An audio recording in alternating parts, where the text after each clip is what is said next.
There is one thing I am guilty of when it comes to Football Manager, and that is getting stuck in the weeds. I spend time initially crafting a history for my manager, researching the club, and in recent times considering how to present it all in video format. But once I get into the game, it's head down and plough through matches. I forget to step back and take a look around. With a 25-point lead over third-placed Ibar, automatic promotion is all but guaranteed, so with no jeopardy, let's take in the game world. It all started with a press conference. Apparently my successor at PAOK has been splashing the cash, and they really weren't lying. A net spend of 51 million euros.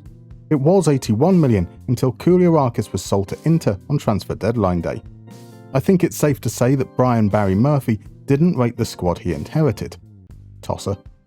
He retooled the defence, spending 32 million on Adrian de la Fuente, Christoph Clara and Mies de Wit. A new front line consisting of 25.5 million euro signing Ernest Nyama and 13.75 million signing Ivan Romero, and a midfield bolstered by the 14.25 million euro arrival of Amir Amir. By comparison, we'd spent 12.5 million total over the course of 2 seasons.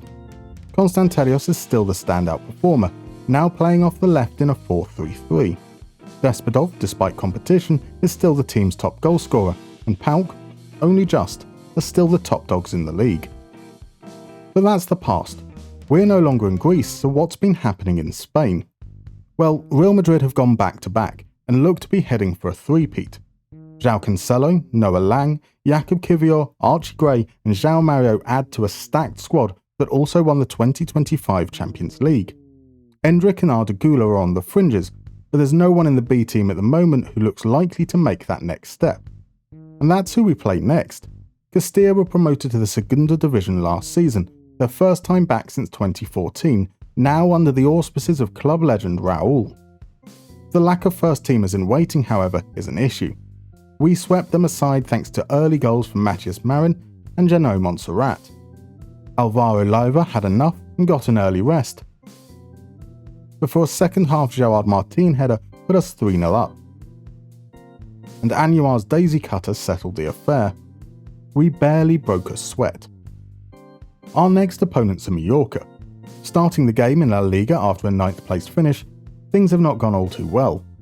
Javier Aguirre and Rudy Garcia were both kicked to the curb in the first season as they crashed out in 19th. Then came the plundering. Pablo Maffio went to Juventus, who a season later farmed him out to Marseille on loan. Carl Larin returned to Canada, Manu Morales departed for PSV, and Vedat Muriqi opted for Crystal Palace. They did reinvest, spending 5 million euros each on Adrian Mbaba and Angelo Fulgini. The former was so good that his contract was mutually terminated within 18 months. The latter has started 13 games.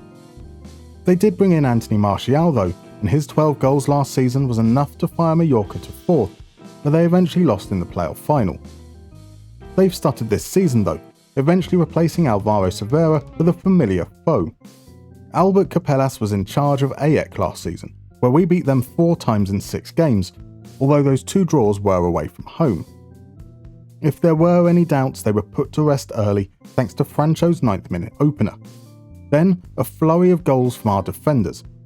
Gerard Martin from the edge of the area, Alejandro Francis from a corner, and Zeka racing through late in the second half. To cap it off, Kelvin Yeboah got his first goal for the club. A flattering win, no doubt, but I'm not complaining.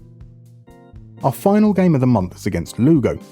They got relegated before the first season, bringing an end to an 11-year stay in the Segunda Division, but came back 2 years later through the playoffs. Relegation looms once again though, as they languish in 21st. Not blessed with talent, their best player is probably former Real Madrid academy man Alvaro Carrillo, a 23-year-old right-back centre-back who was once on my radar at PAOK, but I think I was scared off by his injury proneness. Former Hornchurch midfielder Junior Quiterna deserves a mention too. Not because he's good, but because he used to play for Hornchurch. A good opponent for Keenan Davis to score his first goal since returning from a twisted ankle.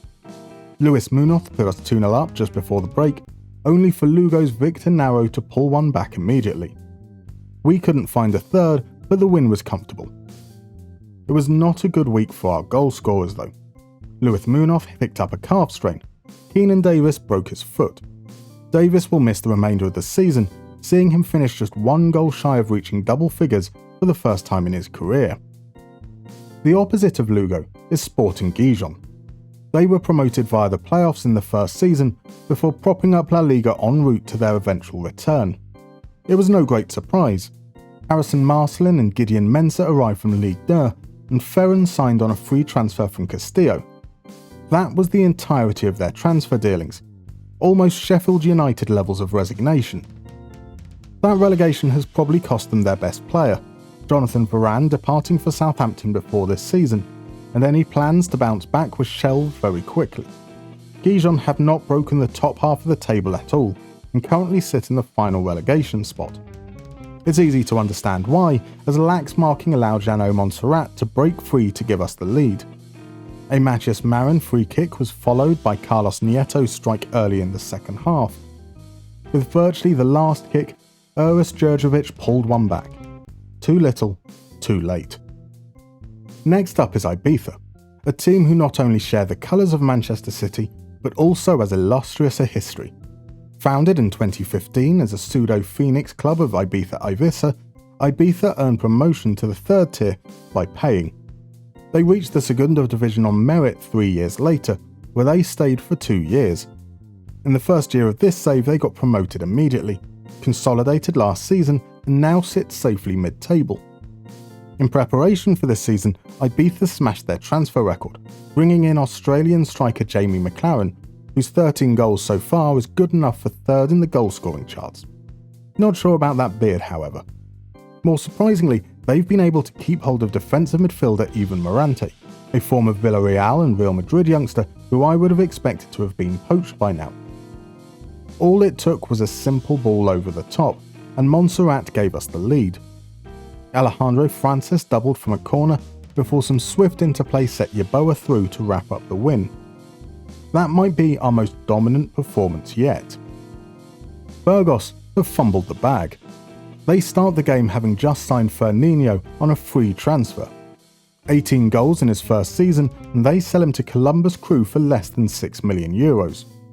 His replacement was the 6-goal scoring man-bund Argentinian Nicolas Orsini. He's doing a little better this time round, having netted 8 times already this season, but Fernandinho he has not. I am being unfair, he is not the worst or weirdest signing. Jonjo Shelvey arrived on a free transfer in the summer and is yet to play a single minute. Their regression therefore is expected, perched just above the relegation zone. Montserrat started and finished the move that gave us the lead and was at the heart of our second as his deflected cross fell at the feet of Kelvin Yeboah. Another comfortable win in our march towards promotion. We appear to have been given a favourable run of relegation-threatened teams. Andorra are next, a team who, like Ibiza, managed to jump up the divisions courtesy of a rich benefactor, in this case Gerard Piqué.